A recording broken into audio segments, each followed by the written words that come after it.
मैं डॉक्टर राजकुमारी शर्मा आज आपके समक्ष भाषा तत्व और बोधन के बारे में मैं आज बात करूंगी, जिसमें 6 इकाइयां दी गई हैं।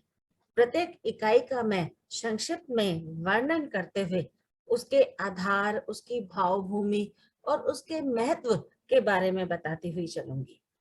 साथ ही साथ जैसे कि हम ये जानते हैं कि इग्नो में कुछ कोर्स कोड डिवाइड किए गए हैं। जैसे ये जो कोर्स है आपका BHDF 101 की यहाँ पर पृष्ठभूमि दी गई है, उसके तहत ही मैं बात करूंगी। पहला जो इसका प्रथम इकाई का जो विषय है, उसका नाम है हिंदी की लिपि और वर्तनी का परिचय।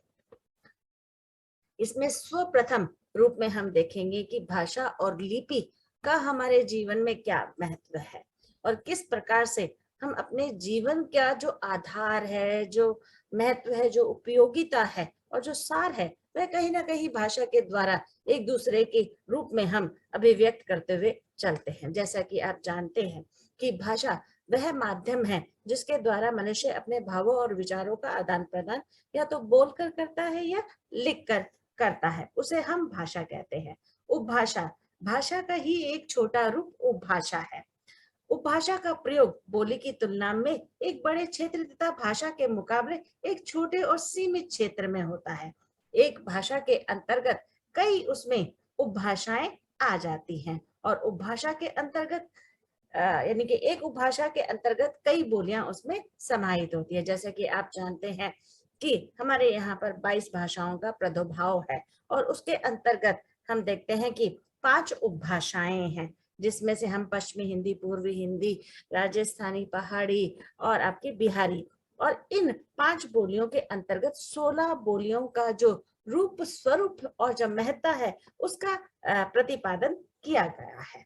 बोली बोली भाषा का ही अल्प विकसित और अर्ध विकसित रूप है। स्थानीय व क्षेत्रीय रूप भी कह सकते हैं। भाषा की अपेक्षा यह अत्यंत छोटे क्षेत्र में प्रयुक्त होती है। 3-4 किलोमीटर में ही इसमें परिवर्तन आने लगता है। बोली में लिखित साहित्य की रचना नहीं होती। कुछ एक में हम ये कह सकते हैं कि लिखित साहित्य होता है।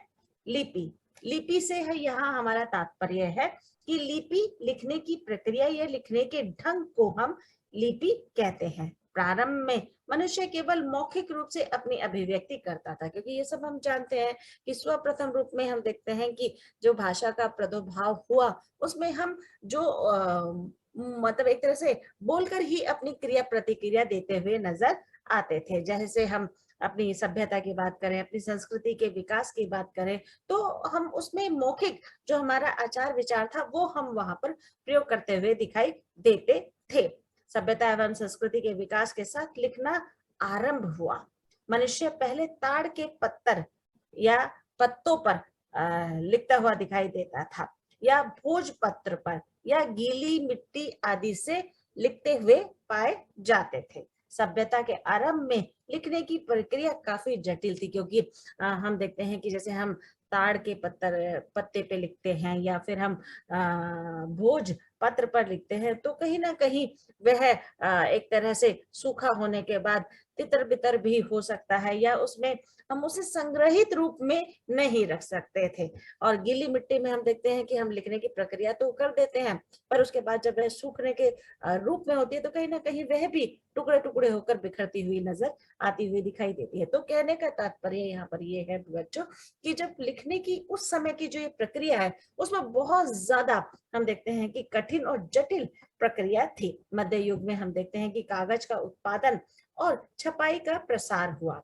ऐसा माना जाता है जो भाषाएं लिखी जाती थी उनका ही व्यापक विकास होता था, क्योंकि हम ये मानते हैं कि हम जिस प्रकार की अभिव्यक्ति अपने कागज पर लिख रहे हैं, तो वह कहीं ना कहीं स्मृति के रूप में सुरक्षित रखी जा सकती है। वहां पर हम देखते हैं कि ना उसे उस रूप में उसमें शब्द इतर तितर बितर होते हुए दिखाई देते हैं, वहां पर संग्रहित रूप में हम उसे रख सकते हैं। यानी कि जिस भाषा का लिखित रूप में विकास हो रखा है, उसका व्यापक दृष्टि से इतिहास समृद्ध और एक तरह से सुरक्षित दिखाई देता है। लिपि से समाज का जो विकास है हम देखते हैं कि बहुत बड़े स्तर पर दिखाई देता है। जैसे कि भाव या विचार में हम देखते हैं कि मौखिक जो अभिव्यक्ति है, वह मौखिक अभिव्यक्ति में जो हमारे विचार है, हमारी जो अभिव्यक्ति है, वह कहीं ना कहीं सुरक्षित नहीं रहती, क्योंकि हम देखते हैं कि मौखिक अभिव्यक्ति के दौरान हमारे कुछ ही घंटों के अंतराल में हम देखते हैं कि हमारे जो शब्द थे, हमारे जो वाक्य थे, वह कहीं ना कहीं हमारे दिमाग में या हमारे मन से एक तरह से लुप्त होते हुए भी दिखाई देते हैं। जैसे मैं एक उदाहरण दूं कि हमने कहीं भाषण सुना है, तो भाषण में हम देखते हैं कि 1-2 दिन तक तो हमें वो याद रहता है, पर धीरे धीरे वह जो प्रक्रिया है उसमें बहुत बड़ा अंतर आता चला जाता है कि कहे हुए जो शब्द है वे कहीं ना कहीं कोई अन्य अर्थ के रूप में भी प्रकट होते हुए दिखाई देते हैं, यानी कि कुछ वाक्य हम उसमें जोड़ भी लेते हैं, तो उसमें हम देखते हैं कि उसमें परिवर्तन होता हुआ दिखाई देता है। पर जब हम लिखित भाषा भाषा की अभिव्यक्ति उसमें दिखाते हैं या भाव या विचार उसमें रखते हैं, तो कहीं ना कहीं वे सुरक्षित रह सकते हैं। कि हम देखते हैं कि हमने मन में एक भाव जगा और हमने तत्काल उसे कागज पर उतार दिया, तो वह कहीं ना कहीं सुरक्षित रह जाएगा और उसके आगे की प्रक्रिया हम उसमें व्यक्त कर सकते हैं। लिखित अभिव्यक्ति वर्षों तक सुरक्षित रह सकती है। जैसे कि आप इतिहास को अगर आपने देखा है, जाना है, पढ़ा है, तो उसमें हम देखते हैं कि हमारे जो इतिहास है, हमारा जो साहित्य है, वह समय अनुसार हमारे ज्ञान को बढ़ाने में महत्वपूर्ण भूमिका निभाता है। क्योंकि हम देखते हैं कि हम प्राचीन काल को भी हमने पढ़ा है, आदिकाल को भी पढ़ा है, भक्ति काल को भी पढ़ा है, रीति काल को भी पढ़ा है, और अब हम समय अनुसार आधुनिक काल में जिस तरह के परिवर्तन आ रहे हैं उसको भी हम देख रहे हैं। यानी कि हमने ये प्रक्रिया जानी कि हमारे इतिहास में 4 काल हैं और उन चारों कालों में किस तरह से राजा महाराजाओं या उनके द्वारा जो साहित्य में जो अभिव्यक्तियां एक तरह से प्रकट हुई है, वह कहीं ना कहीं हमारे मन तक, हमारे ज्ञान को एक तरह से विकास के रूप में पहुंचाती हुई भी नजर आती है। तो हम देखते हैं कि लिखित साहित्य कितना कारगर सिद्ध होता है कि उसमें हमें किस तरह से अपने इतिहास को जानने का मौका मिलता है, अपने कवि, अपने कवियत्री या लेखक या लेखिका या आलोचक की रूप में किस तरह की अभिव्यक्ति वहां पर हुई है, उसको भी हमें जानने का सुअवसर वहां पर मिलता हुआ दिखाई देता है। लिपि के माध्यम हम देखते हैं कि मौखिक अभिव्यक्ति के रूप में हम देखते हैं कि जब हम किसी वक्तव्य के रूप में अपनी बात कहते हैं या भाषण के रूप में हम अपने बात कहते हैं, तो वह कहीं ना कहीं हजारों तक सीमित रहकर रह जाती है। हम उसमें किसी भी तरह का जो लिखित रूप है वह व्यक्त करते हुए नहीं दिखाई देते, यानी कि वह एक तरह से सुरक्षित भाव नहीं वहां पर व्यक्त करती हुई दिखाई दी। जबकि हम लिखित में देखते हैं कि अखबार है या पत्र पत्रिकाओं के माध्यम से हम लाखों करोड़ों व्यक्ति के जो उसमें जुड़ते हुए चले जाते हैं। लेखन की विधि, लेखन से हमारा तात्पर्य है भावों और विचारों की कलात्मक अभिव्यक्ति है। वह शब्दों को क्रम से लिपिबद्ध व्यवस्थित ढंग से लिखने की कला को ही हम लेखन कहते हैं। सभी भाषाओं की लिखने की लिपि अलग अलग है। जैसे हम देखते हैं कि सबके लिखने की प्रक्रिया जो है अलग अलग दिखाई देती है और उसमें किस तरह से लिपि महत्वपूर्ण भूमिका निभाती हुई दिखाई देती है। देवनागरी लिपि में जैसे हम देखते हैं कि बाईं से दाईं ओर लिखी जाती है। अरबी में हम देखते हैं दाएं से बाएं के ओर लिखने का क्रम है। जापानी में हम देखते हैं ऊपर से नीचे की ओर क्रम से लिखे हुए शब्द वहां पर एक तरह से मान्य दिखाई देते हैं। चीनी भाषा में हम देखते हैं कि ध्वनियों और संकेतों के द्वारा पूर्ण एक भाव या चित्र के आधार पर एक तरह से पूर्ण होते हुए दिखाई देते हैं और उसे चित्रलिपि भी कहते हैं। उसी प्रकार हम देखते हैं कि देवनागरी लिपि में जिस तरह से शब्दों का जो रूप स्वरूप है या वर्णों का जो एक तरह से आवागमन है वह किस तरह से दिखाई देता है। जैसे कि मैं बात करूं, शब्द है अमन। अमन में आप देखिए अ में म अ में अ की जो क्रिया है वह अपने आप जुड़ती हुई दिखाई देती है। म में भी अ की क्रिया जुड़ती हुई दिखाई देती है और नाम में भी अ की क्रिया जुड़ते हुए दिखाई देती है, यानी कि उसमें स्वर दिखाई देता है। जैसे आप जब उच्चारण करेंगे तब आप ये महसूस करेंगे कि तीनों जो ये वर्ण हैं उसमें स्वर अपने आप वहां पर आता हुआ दिखाई देता है। देवनागरी लिपि में हम देखते हैं कि वर्णों का जो मानक रूप है वह भी किस तरह से प्रकट होता हुआ दिखाई देता है, क्योंकि मानक से ही हमारा तात्पर्य है कि शब्दों और अक्षरों में अनेक प्रकार के भ्रम उत्पन्न हो जाते हैं। तो ऐसे समय में स्कूल, कॉलेज या पत्र पत्रिकाओं या समाचार आदि या केंद्रीय हिंदी निर्देशालय द्वारा एक तरह से हम कहें कि निर्धारित जो मानक वर्ण है उनका वहां पर हमें प्रयोग करना चाहिए। तो हम देखते हैं कि उससे हमारा उच्चारण भी शुद्ध होता है, क्योंकि हिंदी एक ऐसी भाषा है जिसमें हम देखते हैं कि जैसा हम बोलते हैं वैसा ही उसे हम लिखते हुए दिखाई देते हैं। यानी कि हमारा उच्चारण शुद्ध नहीं होगा तो हमारा लिखित रूप भी वहां पर शुद्ध नहीं दिखाई देगा। जब आप अपनी किताबों में पढ़ोगे तब इसका जो आधार है वो एकदम स्पष्ट हो जाएगा। जैसे इसमें दिखाया गया है कि किस तरह से हम मानक शब्दों का जब प्रयोग करते हैं तो उसमें हमारा उच्चारण कितना महत्वपूर्ण वहां पर क्रिया एक तरह से प्रकट करते हुए दिखाई देता है। हम देखते हैं कई बार हम लिखने के क्रम में बहुत सारी अशुद्धियां करते हुए दिखाई देते हैं, जिसका प्रभाव हमारे अंकों पर, हमारे व्यक्तित्व पर पड़ता हुआ दिखाई देता है। इसलिए हमें जो पूर्व मानक है, जो नवीन मानक है, उसका ज्ञान भी होना अत्यंत आवश्यक है। क्योंकि हम देखते हैं जैसे जैसे फैशन में परिवर्तन आता हुआ दिखाई देता है वैसे ही वर्णों में भी और वर्णों के मानक रूप में भी परिवर्तन आता हुआ दिखाई देता है। वर्णमाला, वर्णमाला से ये हमारा तात्पर्य है, आप जानते हैं कि हमारा जो पूरी तरह से एक तरह से वर्णमाला है उसमें हम देखते हैं कि अयोग वह जो चिन्ह है वह 3 प्रकार के हैं, जिसमें हम देखते हैं कि अनुस्वार है, अनुनासिक है, विसर्ग है और हमारे यहाँ पर 11 स्वर है। यानी कि उनकी जो मात्राएं हैं वह 11 है और व्यंजन 35 प्रकार के हैं। जब आपने अपनी किताबों में देखेंगे तो उसका स्पष्टीकरण वहां पर दिया गया है। संयुक्त व्यंजन में हम देखते हैं कि एक तरह से 4 प्रकार के यहाँ पर बताए गए हैं। श, त्र, ग्र और एक तरह से श्र के रूप में हम वहां पर उसके रूप को वहां पर प्रकट करते हुए दिखाई देते हैं। जैसे रक्षा, है ना, त्रिभाषा, या हम ज्ञानी या ज्ञान शब्द का प्रयोग करते हैं, या हम श्री शब्द का प्रयोग करते हैं। तो ये 4 संयुक्त व्यंजनों का वहां पर रूप दिया गया है। लेखन की जो कठिनाइयां हैं हम देखते हैं कि जो पूर्व मानक है, जो नवीन मानक है, उसमें किस तरह से जो परिवर्तन आता हुआ दिखाई देता है। जैसे कि हम द्वारा शब्द का रूप यहाँ पर प्रकट करके, जैसे द के नीचे व एक तरह से हम देखते हैं कि व्यंजन वहां पर लगा हुआ है, पर अब उसका स्वतंत्र रूप से एक तरह से शब्दों का प्रयोग वहां पर दिखाया है नवीन मानक वर्तनी के अनुसार। द्वारा में द के नीचे हलंत है, व है, आका डंडा है, र है, आका डंडा है। इस तरह से द्वारा शब्द को प्रयोग किया गया है। हम देखते हैं उद्देश्य में भी हम पहले द के नीचे ध का रूप वहां पर देखते हुए दिखाई देते थे, अब उसमें हम देखते हैं स्वतंत्र रूप से है। उद्देश्य में उ, द के नीचे हलंत, दे, द के ऊपर एक ही मात्रा, श और य का प्रयोग वहां पर दिखाई दिया गया है। तो इस तरह से हम देखते हैं कि लेखन में, हमारे लेखन में या हमारे बोलने में अनेक प्रकार से उसके उच्चारण में जो शुद्धता का रूप है वह प्रकट होते रहना चाहिए, तभी हमारी भाषा में एक तरह से हम परिपक्व हो पाएंगे। उसका जो लिखित रूप है उसमें हम एक तरह से सुदृढ़ हो पाएंगे। क्योंकि जब तक हमें शब्दों का ज्ञान नहीं है, जब तक हमें पूरे नियमों के आधार पर किस तरह से हमारी वर्णमाला को एक तरह से अभिव्यक्त किया गया है उसके वर्णों का हमें ज्ञान नहीं है, तब तक हम उसके मात्राओं के साथ एक तरह से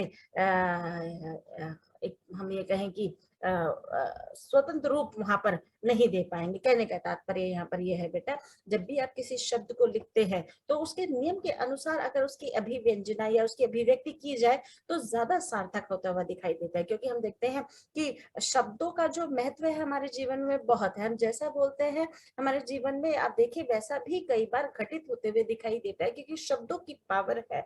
और शब्दों को आप गलत उच्चारण करते हैं तो उसका रूप और उसका अर्थ भी हम देखते हैं गलत ही निकलते हुए दिखाई देता है।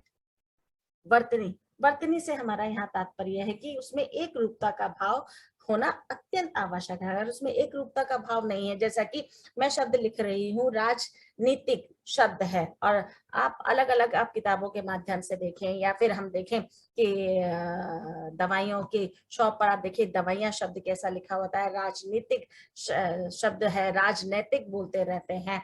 या हम देखते हैं अंतरराष्ट्रीय शब्द है, उसमें हम देखते हैं कि उसमें भी कई प्रकार की अशुद्धियां वहां पर हमें दिखाई देती हैं। तो इसलिए हमें ध्यान में रखना चाहिए कि जब भी हम वर्तनी को देखें तो, और वर्तनी में जिस तरह के उच्चारण का रूप या तत्व उसमें छिपा हुआ है उसी उसी का अगर हम उद्बोधन करें तभी वह सार्थक रूप ले सकता है। चार शब्दों को अलग अलग लिखने पर भी हम देखते हैं कि भ्रम उत्पन्न हो जाते हैं। जैसे कि मानक में हम देखते हैं अ के ऊपर अनुस्वार है, त है, अंत शब्द का पूर्ण है, पर हम मानक में देखते हैं अ है, आधा न है और त है। ये आपकी किताबों के आधार पर मैं बात कर रही हूँ। तो उसमें आप देखिए कि जो परिवर्तन दिखाई दिया है, यानी कि दोनों शब्द अपनी जगह ठीक है, पर हम देखते हैं कि नवीन मानक वर्तनी के अनुसार जिन शब्दों का प्रयोग सार्थक रूप से किया जा रहा है वह एक तरह से मान्य रूप वहां पर दिखाई देता है। सभी शब्दों में अनुस्वार का यह विकास लागू नहीं होता। जैसे हम पुण्य शब्द का यहाँ पर प्रयोग करें तो पुण्य में हम देखते हैं पु और न और य है, उसमें हम अनुस्वार नहीं लगा सकते हैं। तो हमें ये भी ध्यान रखना है कि कहाँ पर अनुस्वार की महत्ता का रूप वहां पर परिवर्तित दिखाया गया है, कहाँ पर नहीं दिखाया है। ये जब आप नियम पढ़ेंगे तब उसमें आप देख लेंगे कि किस तरह के परिवर्तनों को यहाँ पर दिखाया गया है और ये परिवर्तन किस तरह से हमारे जीवन में अलग अलग रूप से एक तरह से प्रभावित होते हुए भी दिखाई देते हैं। अगर ये रूप हम देखते हैं कि नहीं होते हैं तो इसमें अनेक प्रकार के जो भ्रम है वह कहीं ना कहीं उत्पन्न होते हुए दिखाई देते हैं, जो कि काफी व्यक्ति के लिए, समाज के लिए, लेखन के लिए काफी मुश्किल रूप में आता हुआ दिखाई देता है। तो उसका प्रयोग यहाँ पर हमें करते रहना चाहिए। दूसरी इकाई में हम देखते हैं कि बेटा कि किस तरह से हम देखते हैं, कई बार ये भी देखते हैं कि शब्द का जो लिखित रूप है वह वर्तनी में हम कई बार उसका गलत प्रयोग करते हुए दिखाई देते हैं। जैसे वर्तनी के कुछ नियम हैं, हम देखते हैं जैसे हम बोलते हैं किताब शब्द बोलते हैं तो किताब बोलते हैं, किताब नहीं, किताब नहीं बोलते हैं। त्योहार है, त्योहार नहीं बोलते हैं। बाजार शब्द है, हम प्रयोग में क्या करते हैं, बाजार, बाजार शब्द प्रयोग में लाते हुए दिखाई देते हैं, जिससे कि हम अनेक प्रकार की वर्तनी की अशुद्धियां वहां पर करते हुए दिखाई देते हैं, जो कि हमारे लिए काफी एक तरह से हम कहें कि नुकसानदायक हो सकता है, क्योंकि हमारी भाषा में उस तरह की शुद्धता का जो रूप है वह नहीं आता हुआ दिखाई देता है। तो इन बातों का हमें ध्यान रखना चाहिए, जो कि काफी एक तरह से कारगर सिद्ध होगा। दूसरी इकाई हम देखते हैं कि दूसरी इकाई में दिया गया है हिंदी की ध्वनियां। हम सभी जानते हैं कि अगर ध्वनियां नहीं होती हमारे जीवन में तो हम किसी भी शब्द का स्वतंत्र रूप में प्रयोग नहीं कर सकते। तो हिंदी की जो ध्वनियां हैं वह हमारे जीवन में बहुत ही महत्वपूर्ण है, क्योंकि अलग अलग शब्द बनने से उसके अर्थ में भी परिवर्तन आना एक तरह से स्वाभाविक है। जैसे कि हम शुरू शुरू में देखते हैं कि वर्ण की सबसे छोटी इकाई ध्वनि है, तो उसमें हम देखते हैं कि जब हम दो ध्वनियों को मिलाते हैं या दो व्यंजनों को मिलाते हैं या स्वर या व्यंजनों को मिलाते हैं, जैसे बस शब्द का प्रयोग करते हैं, तो याद कीजिए हमें जब हम नर्सरी क्लास में थे या फिर हम एक केजी में थे, तो हमें कायदा, आपको अगर ध्यान हो कि उस तरह की वर्णमाला का जो कायदा है वो मिला करता था, तो उसमें हम देखते थे कैसे दो शब्दों को जोड़कर उसकी अभिव्यक्ति करनी है। तो ध्वनियों का हमारे जीवन में बहुत ही महत्वपूर्ण स्थान है। ध्वनियां और उच्चारण की विशेषता हम देखते हैं कि इसमें अर्थ भेद होता हुआ दिखाई देता है। एक शब्द का मैं उदाहरण आपको यहाँ प्रकट कर रही हूँ। बस शब्द है, ब और स, इसका हम वाहन के रूप में प्रयोग करते हुए दिखाई देते हैं और इसी को हम परिवर्तित कर देते हैं, यानी कि सब, तो सब में हम सभी व्यक्तियों को वहां पर एक तरह से संकेत देते हुए दिखाई देते हैं। तो कहने का तात्पर्य यह है कि शब्दों का जो रूप है वह अलग अलग परिवर्तित होते हुए दिखाई देता है।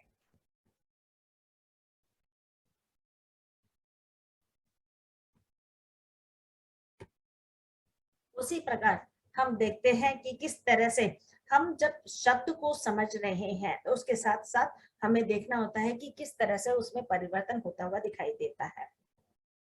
कुछ वर्णों के उच्चारण में हम देखते हैं जब हम स्वर की 11 मात्राओं से रूबरू होते हैं या उसका उच्चारण करते हैं, तो उसमें हम देखते हैं कि कई शब्दों में हमारा जो मुख है या हमारा मुंह है वो कम खुलता हुआ दिखाई देता है और कई में अधिक खुलता हुआ दिखाई देता है। जैसे कि हम हरस और दीर्घ की बात करें तो उसमें जो हरस्व है उसमें हमारे मुंह की जो आकार है और जो हम शब्दों का उच्चारण कर रहे हैं उसमें हमारा मुख कम खुलते हुए दिखाई देता है। पर हम जब दीर्घ शब्दों का या वाक्यों का या फिर हम वर्णों का प्रयोग करते हैं तो उसमें हम एक लंबा एक तरह से स्वर लेते हुए दिखाई देते हैं। हम देखते हैं व्यंजन में भी इसी तरह घोष, अघोष, अल्प प्राण, महाप्राण, नासिक उच्चारण के रूप में भी हम देखते हैं, कई बार हम देखते हैं नासिक यानी कि नाक के द्वारा भी उच्चारण का जो रूप स्वरूप है वह हमें दिखाई देता है। हम देखते हैं कि किस तरह से जो व्यंजन है उनका जो रूप है और जो एक तरह से स्वर है, एक तरह से स्वरूप है, उसको किस तरह से एक तरह से हम चित्रित करते हुए दिखाई देते हैं। जैसे क और क से लेकर हम ड तक देखते हैं तो उसे हम कंठस्य कहते हैं, तालव्य कहते हैं, मूर्धन्य कहते हैं, दंते कहते हैं, ओष्ठ्य के रूप में भी हम उसका उच्चारण स्पष्ट करते हुए दिखाई देते हैं। यानी कि हम इन 33 या 35 व्यंजनों का जो रूप स्वरूप है वह प्रयोग करते हुए नजर आते हैं। जब अपनी किताबों में आप देखेंगे तो पूरे आपको वर्णमाला दी गई है, उसके द्वारा आप उनकी ध्वनियों को समझिए और उसका उच्चारण करते हुए शब्दों का रूप स्पष्ट करते हुए वहां पर अपनी अभिव्यक्ति को एक तरह से व्यंजित कीजिए। स्पर्शी व्यंजन है, नासिके व्यंजन है, इसके द्वारा हम अपनी अभिव्यक्ति करते हुए दिखाई देते हैं। लहजा या अनुतान, लहजा या अनुतान से हमारा तात्पर्य है टोन या तान आदि से है, यानी कि बोलने का जो ढंग है आपका वह लहजा या अनुतान कहलाता है। शब्दों व वाक्य का उच्चारण करते समय ध्वनि का सुर प्राय अलग अलग हो जाता है। इसी उतार चढ़ाव से जो परिवर्तन आता है उसे अनुतान या तान या लहजा कहते हैं। वाक्य में जैसे हम प्रश्न करते हैं तो उसमें हम अधिकतर देते हैं क्या शब्द का प्रयोग हम एक तरह से उसके बोधन में लेके आते हैं।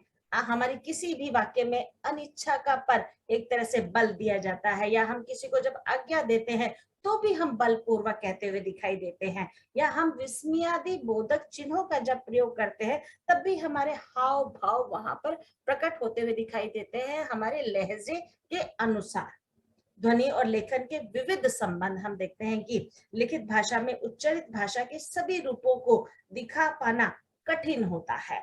हिंदी में हम देखते हैं कि हमारे इसमें 11 मात्राएं हैं, तो हम देखते हैं कि 11 मात्राओं में हम एक तरह से लिखित रूप में हम उसको प्रकट कर सकते हैं, पर हम मौखिक रूप में उसमें कहीं ना कहीं उसकी अभिव्यक्ति एक तरह से छिपती हुई दिखाई जाती है। हिंदी में ए और ओ या औ मूल स्वर है, जैसे गुजराती में हम देखते हैं, मराठी, तमिल, कन्नड़ आदि भाषाओं में इसका उच्चारण अलग अलग तरीके से किया जाता है। ये हमारी एक तरह से हम देखते हैं कि भाषा का जो रूप स्वरूप है उसका यहाँ पर एक तरह से वर्णन किया गया है। संधि के आधार पर भी हम देखते हैं कि ध्वनियों में अनेक प्रकार के परिवर्तन आते हुए दिखाई देते हैं और उसके द्वारा जो शब्द का नवीन रूप वहां पर चित्रित होता है उसकी सार्थकता वहां प्रकट हो जाती है।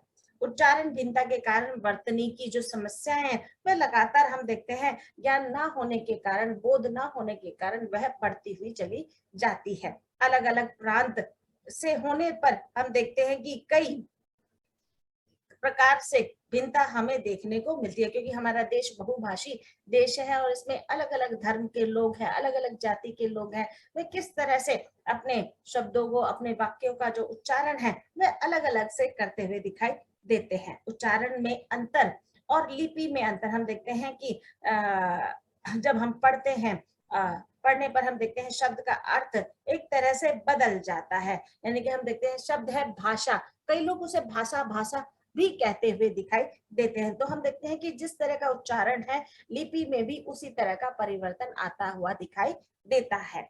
ध्वनि और लिपि में असमंजस्य, हिंदी वैज्ञानिक भाषा मानी जाती है। ये हमारा इतिहास मतलब एक तरह से साक्षी है कि हिंदी को वैज्ञानिक भाषा माना गया है। कवर से लेकर तवर तक हम देखते हैं कि उच्चारण के स्तर पर अनेक प्रकार के परिवर्तन हमें देखने को मिलते हैं। और वो परिवर्तन क्या है?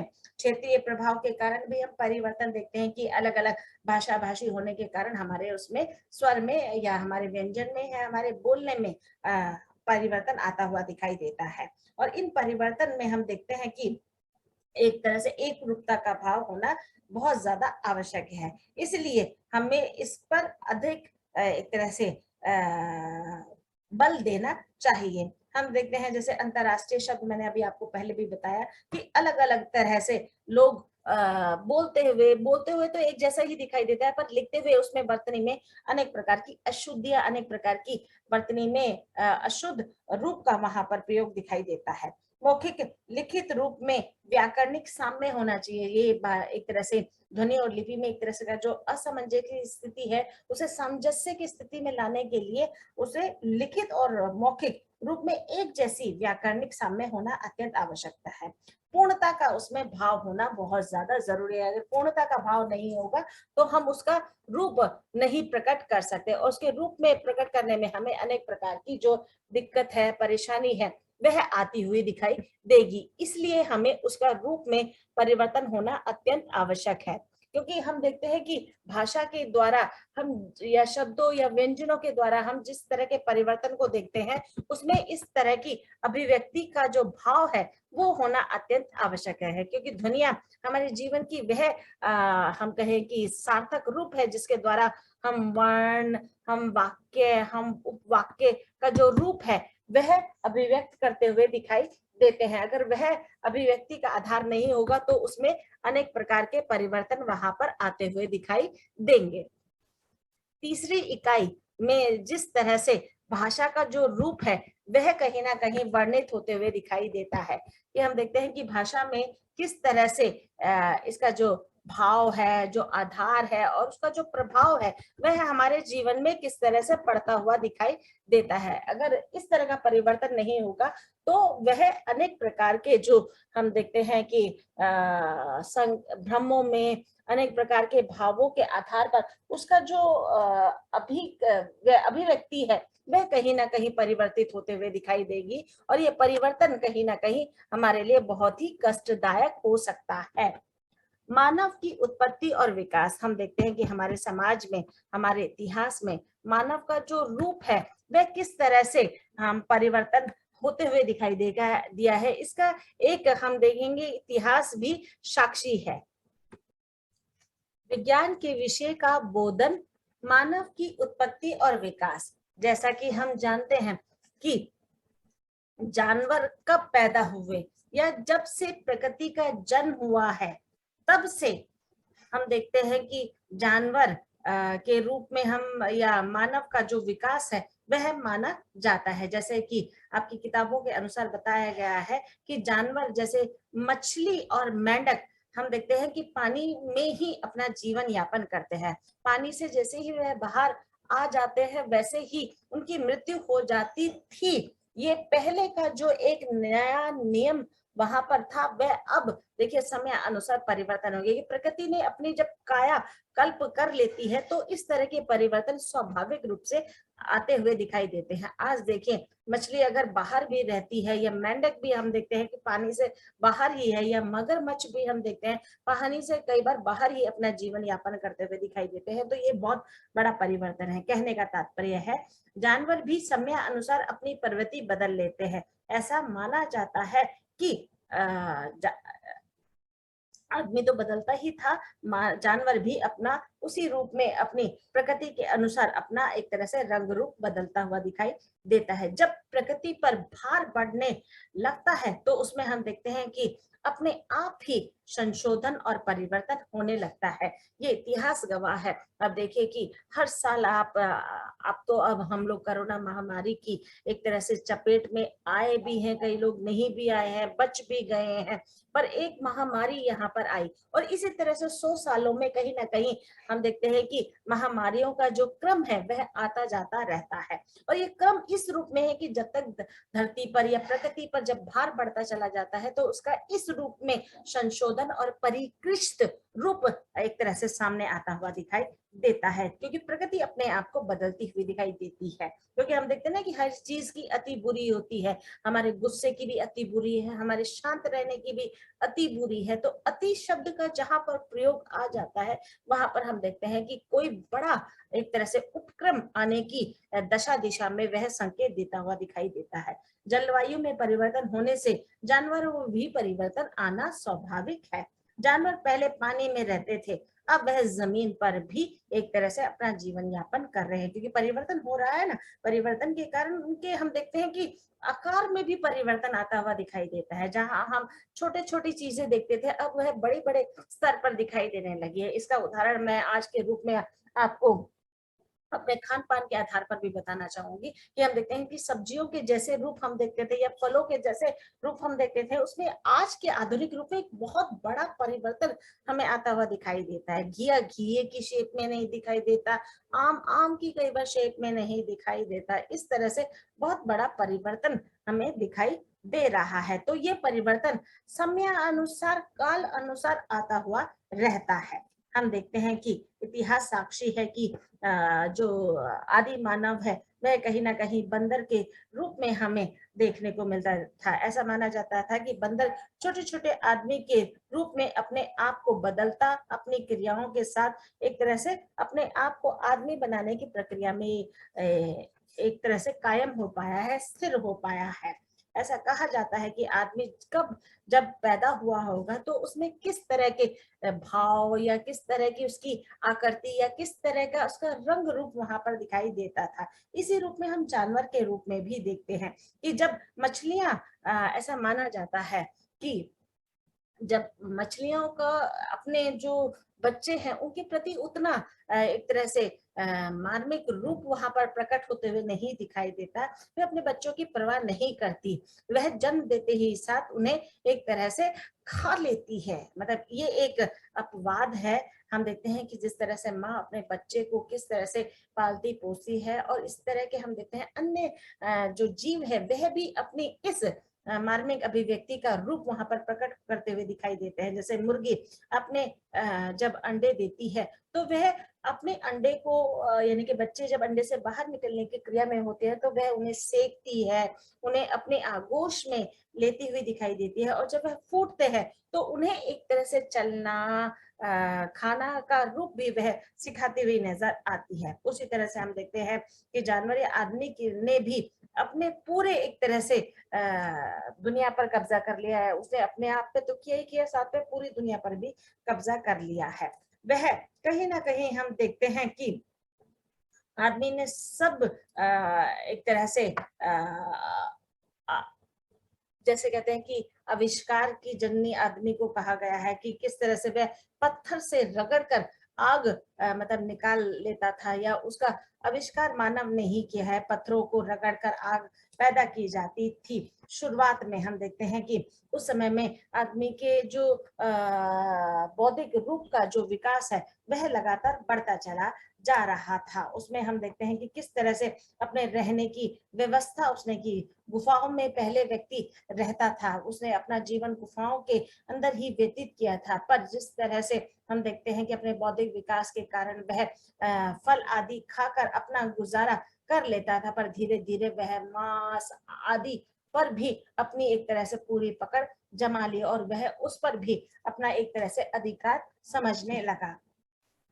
धीरे धीरे वह अपने आप को व्यवस्थित करने के लिए उसने कार्य आरंभ किया। पत्थर से औजार बनाकर उसने कार्य किया और उसे फिर बाजार में भी बेचने का प्रयास किया। इससे इसे पत्थर युग भी कहे तो अतिशयोक्ति नहीं होगी। आज उन पत्थर की जगह धातुओं का प्रयोग हो रहा है। नए युग के आदमी की आप एक तरह से जो उनकी जरूरतें हैं वह दिन प्रतिदिन एक तरह से बढ़ती जा रही है, और उस बढ़ती भौतिकता के कारण, जरूरतों के कारण वह खेती करने लगा, नई नई चीजें पैदा करने लगा, मिट्टी के बर्तन बनाने लगा।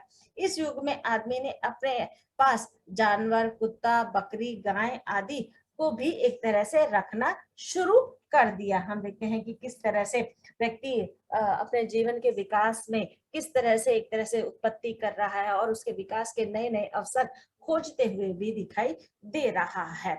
हम देखते हैं कि व्यक्ति पहले झील के जो आसपास हम देखते हैं लकड़ी के मकान बनाकर अपना जीवन यापन करता था, पर उसकी भौतिक सुख सुविधाएं या उसकी महत्ता जो बढ़ती चली गई, वह उसने फिर जमीन पर अपने एक तरह से कपड़े पहनने उसने आरंभ कर दिए, मशीन से कपड़े बनाए जाने लगे। पहले हाथ से बनाए जाते थे, फिर अब मशीन से बनाने की जो प्रक्रिया है वह दिन प्रतिदिन बढ़ती चली जा रही है। विकास की प्रक्रिया के इस रूप में हम देखते हैं कि तांबे और कांसे के बर्तन भी बनने लगे और औजार का निर्माण वहां पर होने लगा। सोने का प्रयोग भी हम देखते हैं कि होने लगा और उससे आभूषण सजने संवरने के लिए भी वहां पर एक तरह से आकर्षित करते हुए दिखाई दिए। हम देखते हैं कि प्रकृति किस तरह से अपने आप को शुद्ध करती हुई चली जाती है और इस शुद्धता का आधार वह अनेक मापदंडों के आधार पर निर्मित करती हुई चलती है। हम देखते हैं कि माना जाता है कि अटलांटिक सागर का पानी का स्तर जब बढ़ने के कारण बर्फ पिघलने लग जाती है और उससे हम देखते हैं कि जो हमारा संसार है, जो हमारे आसपास के जो नदी हैं, गांव हैं, शहर है, वे कहीं ना कहीं अपनी स्तर छोड़ते हुए नजर दिखाई देते हैं, क्योंकि हम देखते हैं कि एक तरह से खतरा मंडराता हुआ दिखाई देता है। अगर आपको याद हो तो ऐसा माना जाता था और कहा भी जाता था कि 2012 में पूरी दुनिया समाप्त हो जाएगी। तो कहीं ना कहीं वो अटलांटिक जो सागर है वह कहीं ना कहीं अपना जो स्तर है वह छोड़ते हुए दिखाई दे रहा था। तो आज भी कहीं ना कहीं खतरा मंडराता हुआ दिखाई दे रहा है, क्योंकि ग्लेशियर पिघल रहे हैं, जिसके कारण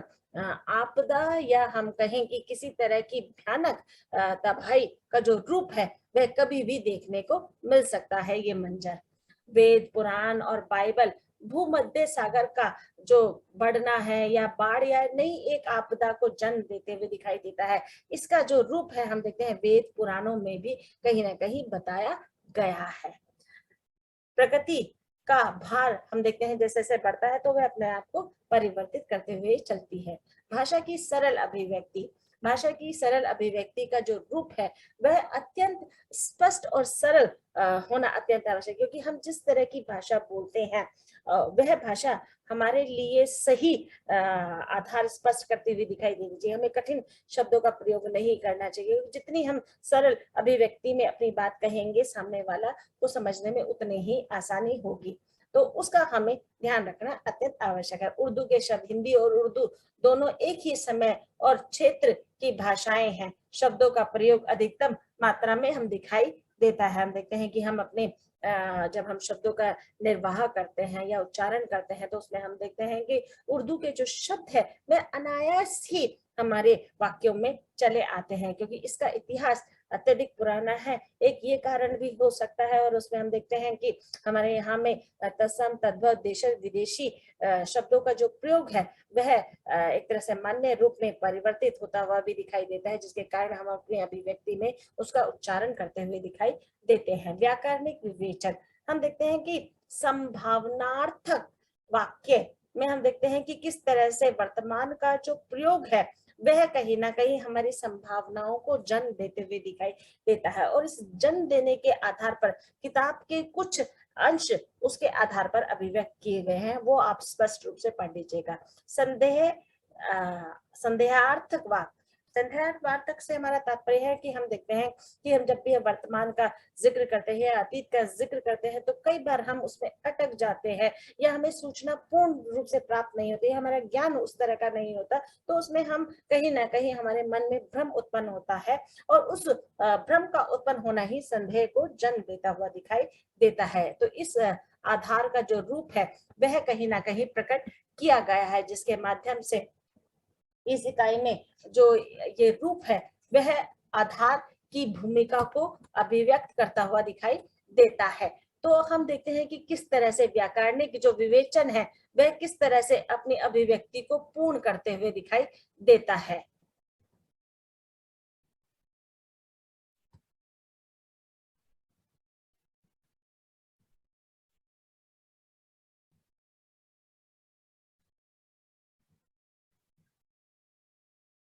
चौथी इकाई, चौथी इकाई में संस्कृति विषय का बोधन और शब्दकोश का उपयोग हमारे जीवन में किस तरह से महत्व है। जैसे कि आप जानते हैं कि हमारे जीवन में संस्कृति का क्या महत्व है और संस्कृति के आधार पर किस तरह से हम जीवन यापन करते हैं। जैसा कि हम देखते हैं कि हमारा देश बहुभाषी देश है और बहुभाषी देश होने के कारण इसमें अनेक प्रकार की संस्कृतियां हैं, अनेक प्रकार के लोकाचार है, अनेक प्रकार के हम लोक रीतियां हैं। हम देखते हैं इसमें अंधविश्वास भी है, तो कहीं ना कहीं रूढ़ियों का बोधन भी दिखाया गया है।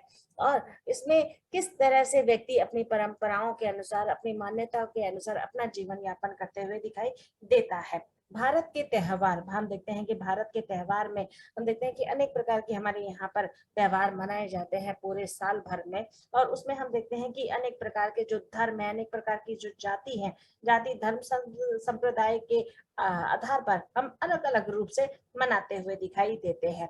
और इसी के आधार पर हम अपने रीति रिवाजों, अपने आचार विचार और अपने धर्म के आधार पर उसकी अभिव्यक्ति का जो रूप है वह कहीं ना कहीं व्यक्त करते हुए दिखाई देते हैं। त्योहार से हमारा तात्पर्य त्योहार और मानव का घनिष्ठ संबंध है, क्योंकि हमारे यहाँ पर हम 365 साल में दिन होते हैं और 365 दिन में हम देखते हैं कि कहीं ना कहीं किसी न किसी धर्म के आधार पर हम त्योहारों का जो रूप स्वरूप है वह कहीं ना कहीं अभिव्यक्त करते हुए दिखाई देते हैं। और इसमें हम देखते हैं कि भाषा का त्योहार के माध्यम से किस तरह से उसकी अभिव्यक्ति व्यक्त होते हुए दिखाई देती है। और भारत में हम देखते हैं त्योहारों का क्या महत्व है। हम देखते हैं भाषा के आधार पर, पहनावे के आधार पर, खान पान के आधार पर, रीति रिवाज के आधार पर, अनेक आधारों पर हम देखते हैं कि त्योहार अलग अलग वातावरण के अनुसार मनाए जाते हैं।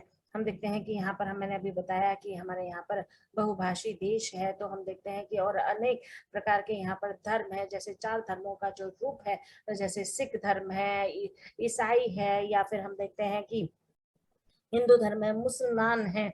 उसमें हम देखते हैं कि अलग अलग धर्म के अनुसार सब लोग अपने वार त्योहार को बहुत ही अच्छे से मनाते हुए दिखाई देते हैं। हम सभी त्योहारों का जो प्रभाव है हमारे जीवन पर पड़ता हुआ दिखाई देता है। हमारे वातावरण के अनुसार उसका जो महत्व है वह कहीं ना कहीं सार्थक होता हुआ दिखाई देता है। दिवाली, होली, या हम देखते हैं ये जो बहुत बड़े त्योहार हैं, या हम क्रिसमस है, या फिर हम बैसाखी है, या हम ईद के मौके पर भी एक दूसरे से गले लगते हुए दिखाई देते हैं। तो वह कहीं ना कहीं हम अपनी संस्कृति का जो बोध है वो वहां पर कराते हुए दिखाई देते हैं। भारत देश में 6 ऋतुओं का जो रूप स्वरूप है वह भी काफी आकर्षक और प्रभावशाली दिखाई देता है, क्योंकि इसमें हम देखते हैं कि शरद ऋतु में हम देखते हैं कि कृषि प्रधान के रूप में जुड़े हुए त्योहारों का एक आधार मनाया जाता है। रबी और खरीफ की फसलों की कटाई में हम अलग अलग तरीके से त्योहार का एक तरह से रूप स्वरूप मनाते हुए दिखाई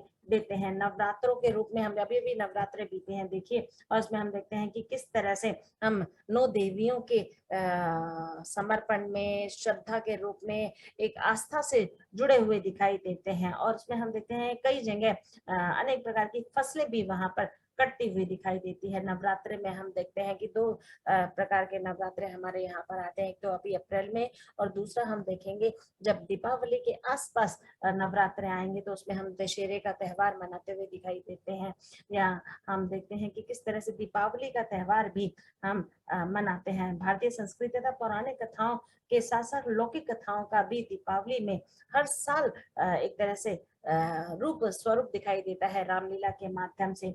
पूर्वी भारत, बंगाल में हम काली पूजा का त्योहार भी मनाते हैं। दक्षिण में हम नरक चतुर्थी नाम से संबोधित एक तरह से लोक विश्वास के रूप में हम कथा को वहां पर सुनते हैं, यानी कि कृष्ण की जो कथा है वहां पर उसका वाचन होता है और उसमें नरकासुर के बारे में बताया गया है। इसी तरह से हम बसंत ऋतु में देखते हैं कि किस तरह से होली का जो त्योहार है वह मनाया जाता है। मकर संक्रांति का त्योहार है, या हम कहें कि एक तरह से लोहड़ी का जो त्योहार है वह मनाया जाता है। मकर संक्रांति में हम देखते हैं कि फसल, पवित्र नदियां एवं एक तरह से घाटों या में स्नान का जो स्वरूप है वह कहीं ना कहीं महत्व और श्रद्धा का रूप लेते हुए दिखाई देता है। पंजाब में, हरियाणा में, हिमाचल प्रदेश में हम देखते हैं कि लोहड़ी का त्योहार बहुत ही जोरों शोरों से मनाया जाता है। महाराष्ट्र में हम देखते हैं कि संक्रांति का त्योहार मनाया जाता है। इसी तरह से तमिलनाडु में यह त्योहार 3 दिन तक मनाया जाता है। पोंगल है अपना, और आपके खेती के हम देखते हैं कि सहायक रूप में हम देखते हैं कि बैलों या गायों का जो श्रृंगार है वह भी कहीं ना कहीं कराया जाता है। तो भारत में हम देखते हैं कि अनेक त्योहारों का जो रूप रंग है वह धर्म, जाति और संप्रदाय के अनुसार अलग अलग रूप में मनाया जाता है। जैसे कि मैंने अभी बताया, मकर संक्रांति के बाद बसंत पंचमी ऋतु में जो परिवर्तन का जो संकेत है, परिवर्तन का जो बदलाव का जो संकेत है वह दिखाई देता है। सरस्वती माँ की पूजा अर्चना की जाती है, स्कूल कॉलेज में उन्हें धूमधाम से मनाया जाता है।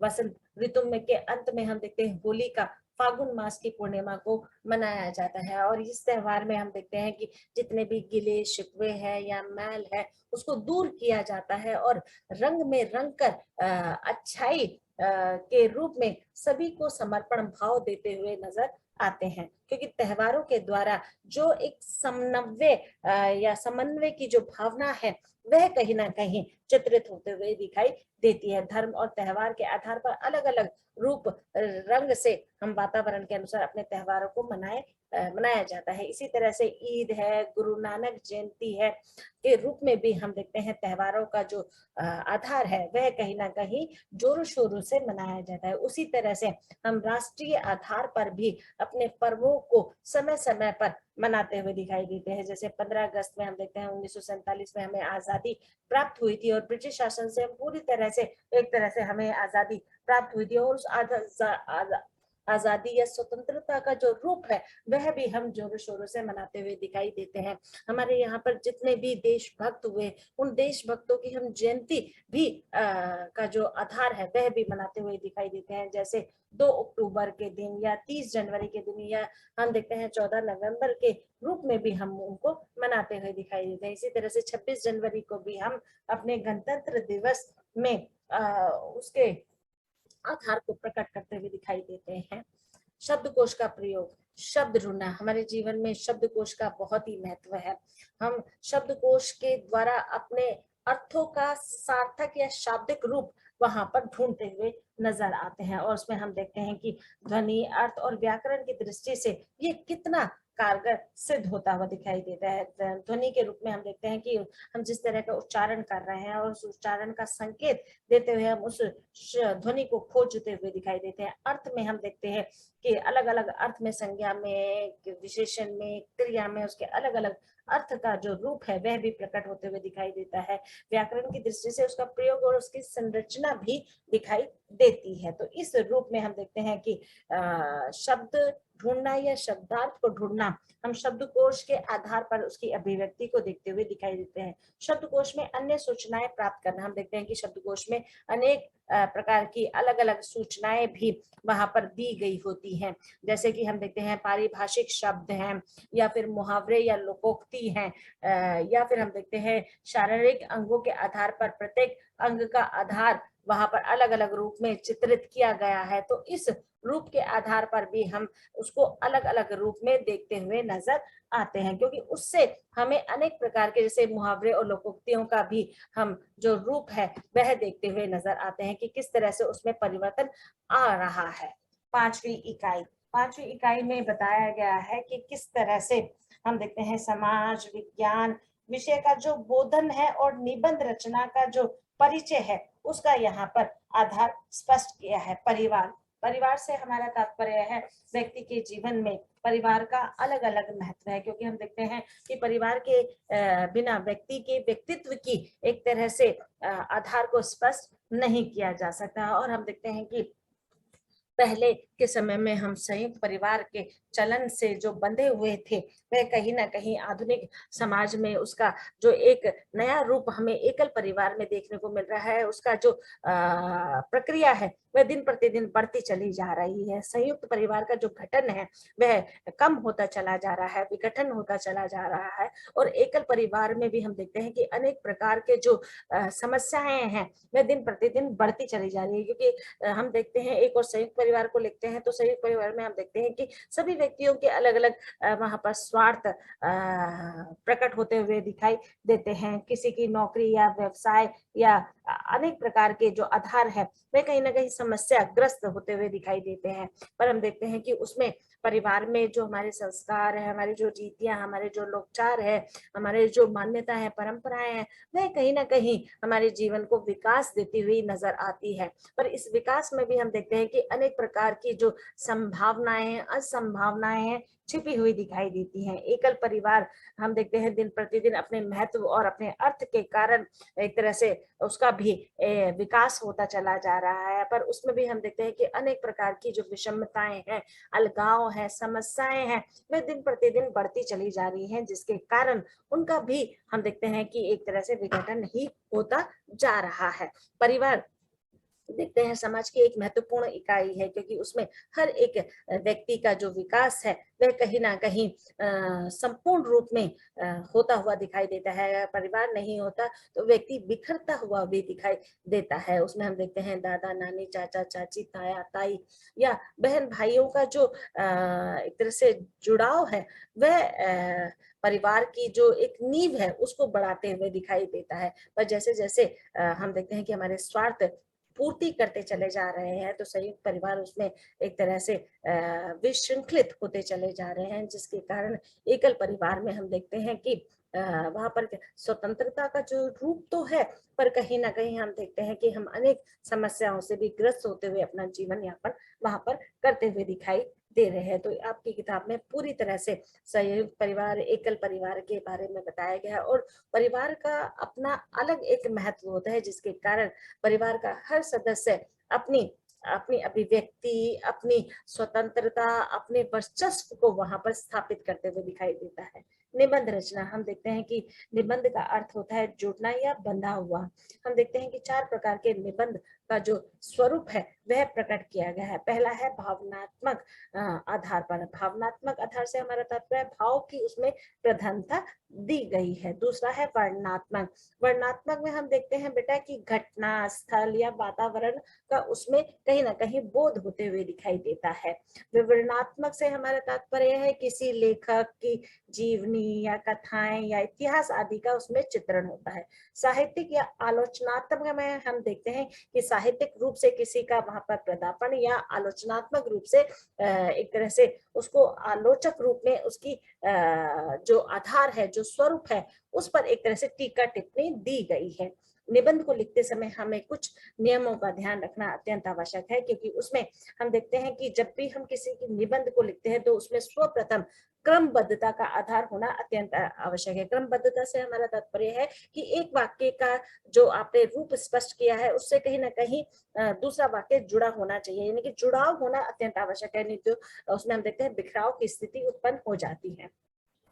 वाक्यों को, उपवाक्यों को लिखते समय हमें ध्यान रखना चाहिए कि सहजता, स्पष्टता और सरलता का भाव उसमें होना चाहिए, कि क्योंकि हम जैसा लिख रहे हैं वो हमें समझ में आ रहा है। जब हमें समझ में आ रहा है तो वो सामने वाले को भी समझ में आएगा, ऐसा भाव वहां पर उत्पन्न होना चाहिए। शब्दों में पुनरावृत्ति का जो रूप है वह कहीं भी स्पष्ट नहीं होना चाहिए, क्योंकि आप शब्दों में, वाक्यों में पुनरावृत्ति करेंगे तो वह कहीं ना कहीं हम देखते हैं कि ऊब या नीरसता का बोध वहां पर कराता हुआ दिखाई देगा। व्याकरणिक विवेचन। व्याकरणिक विवेचन में यहाँ प्रत्यय का महत्व और उपयोग बताया गया है। प्रत्यय का अर्थ और परिभाषा से हमारा तात्पर्य है कि अपना इसका कोई अस्तित्व नहीं है। तो प्रत्यय से हमारा तात्पर्य है शब्द के पीछे, मूल शब्द के पीछे किसी शब्द के आने से अगर कोई बदलाव होता है तो उसे प्रत्यय कहते हैं। जो शब्दों के बाद जोड़े जाते हैं, कभी कभी प्रत्यय लगाने से अर्थ परिवर्तन हो जाता है। ये 4 प्रकार के हैं: परसग प्रत्यय, स्त्री प्रत्यय, कृत प्रत्यय या तदित प्रत्यय। इसमें हम देखते हैं कि सामाजिक शब्द है, समाज जमा इक, और मिठास है, मीठा जमा आस।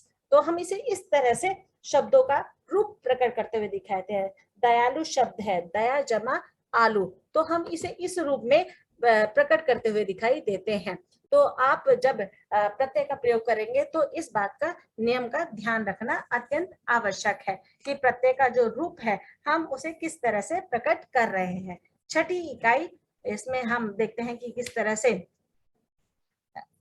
भाषण शैली का जो रूप है वह प्रकट किया गया है, क्योंकि हम देखते हैं कि हमारे जीवन में अनेक प्रकार से हम भाषणों का जो हमारा प्रयोग है वह कहीं ना कहीं होता हुआ दिखाई देता है। और भाषण व्यक्ति के जीवन में महत्वपूर्ण भूमिका तो अदा करते हैं, पर साथ साथ में हम देखते हैं कि किस तरह से भाषण का जो रूप है वह व्यक्ति को किस तरह से अब एक तरह से प्रभावित करते हुए दिखाई देता है ना। तो भाषण शैली में हम देखते हैं कि आप भारत जैसे बहुभाषी देश में रह रहे हैं, उसमें हम देखते हैं कि कर्तव्य और अधिकार के आधार पर समानता का जो रूप है वह प्रकट किया गया है। हम देखते हैं कि सभी सामाजिक आधार पर, धार्मिक आधार पर, आर्थिक आधार पर या फिर हम राजनीतिक आधार पर देखें तो कर्तव्य और अधिकार की जो एक तरह से स्थिति प्रस्तुति है वह अलग अलग रूप में प्रकट होती हुई दिखाई देती है। पुरुष के जो अधिकार है वह अलग है, कर्तव्य अलग है, स्त्री के अलग है। कई बार हम देखते हैं समानता की दृष्टि से भी वह दिखाई देते हैं, क्योंकि हम जानते हैं कि भारत एक लोकतांत्रिक देश है और इसमें सभी को बोलने की आजादी है। और जिस तरह से हम अपने कर्तव्य या अपने अधिकार का अपने समाज के तहत, अपनी व्यवस्था के तहत, अपनी परिवार के तहत उसका प्रयोग करते हुए नजर आते हैं, उसका रूप और आधार आपकी किताब में पूर्णतः स्पष्ट रूप से दिया गया है, वो आप पढ़ लीजिएगा। भाषण की जो शैलीगत विशेषताएं हैं उसका ध्यान हमें रखना चाहिए कि जब भी हम किसी भाषण को सुनते हैं या किसी को सुनाने के क्रम में वहां पर दिखाई देते हैं तो उसमें हमें ये देखना चाहिए कि पुनरावृत्ति का प्रयोग नहीं होना चाहिए, यानी कि शब्दों में हम फेरबदल कर सकते हैं पर उसके अर्थ का जो बोध है वह वही जाना चाहिए, यानी कि शब्दों का पुनरावृत्ति नहीं होना चाहिए। वाक्य क्रम में हम देखते हैं कि एक तरह से निष्ठा का भाव होना चाहिए, यानी कि एक वाक्य दूसरे वाक्य से जुड़ा होना चाहिए, यानी कि आप जिस वाक्य को वहां पर संबोधित कर रहे हैं उसी वाक्य से निहित दूसरा वाक्य भी जुड़ना चाहिए। उपवाक्य हम देखते हैं कि हम छोटे छोटे वाक्यों में अपनी बात कहें तो वो ज्यादा सार्थक सिद्ध होती है। बड़े वाक्यों को हमें नहीं वहां पर लिखना चाहिए या उठाना चाहिए, हमें सीमित रूप में अपनी बात वहां पर कहनी चाहिए। और किसको हम संबोधित कह रहे हैं उसमें हम सर्वनाम का प्रयोग करते हुए दिखाई देना चाहिए, क्योंकि हम नाम को बार बार वहां पर संबोधित नहीं कर सकते हैं, तो हम उन्होंने उसके शब्द का प्रयोग वहां पर कर सकते हैं। संबोधन कारण हम इसमें देखते हैं कि हमने अपने व्याकरण के जो नियम है उसमें हमने संबोधन शब्दों का प्रयोग किया है, जैसे एक वचन के रूप में, बहुवचन के आधार पर हम संबोधित कर रहे हैं, यानी कि हम एक व्यक्ति के बारे में बात कर रहे हैं तो हम वह शब्द या वहां पर कर सकते हैं। जब हम बहुवचन में हैं तो हम वहां पर व्यक्तियों शब्द का प्रयोग वहां पर करके उनको संबोधित कर सकते हैं। तो हमें ये ध्यान रखना है कि हमें एक वचन में या बहुवचन में उस वाक्य का दोहराव करते रहना चाहिए। शब्दावली, हमें शब्दावली का महत्वपूर्ण ध्यान रखना चाहिए, क्योंकि हम शब्दों के आधार पर ही अपनी वाक्यों को एक नया रंग रूप, नया आयाम देते हुए दिखाई देते हैं। शब्दों की महत्ता हमारे जीवन में बहुत ज्यादा है, क्योंकि शब्दों के आधार पर ही व्यक्ति के जो जीवन का जो विकास क्रम है वह टिका हुआ दिखाई देता है। तो हमें इस आधार पर, इन विशेषताओं के आधार पर भाषण की जो एक तरह से विवरणात्मक रूप है उसको प्रकट करना चाहिए। धन्यवाद।